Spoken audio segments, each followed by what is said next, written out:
Les réponses en tous les cas, c'est réversibilité, donc réversibilité en n'ayant pas de frais de sortie, en utilisant des offres standards du marché, c'est-à-dire en ayant des solutions. Par exemple, dans le domaine du cloud, il y en a une qui est importante, qui est la conteneurisation des données. Donc il y a différents systèmes de conteneurisation qui permettent de transporter ces données facilement d'un cloud provider à un autre ou d'un cloud provider à des solutions qu'on maintient chez soi.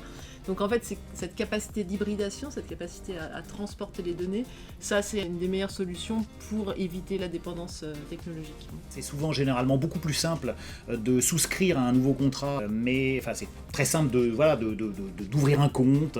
Souvent c'est fait presque en mode shadow IT, les gens font ça un peu dans leur coin et puis après l'IT de la boîte découvre que on utilise tel ou tel service. Il y a quand même des problématiques effectivement à utiliser ces fournisseurs. Il faut bien lire effectivement même les petites lignes du contrat.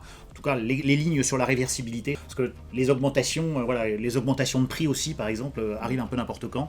Je crois aujourd'hui, Google Workspace, donc la solution Gmail, etc., vient d'augmenter ses prix. Encore une fois, vous avez accès à tout un tas de services d'IA grâce à Google. C'est très bien, vous êtes très content. 1 ou 2 mois après, ils vous disent ah oui, au fait, d'ailleurs, on vous a rajouté des services, donc on va vous augmenter les prix. Donc ils mettent toujours en avant le fait que ça rajoute des services, ça rajoute, vous êtes beaucoup plus efficace avec tout ça, mais à la fin, l'efficacité, elle tombe dans leur poche.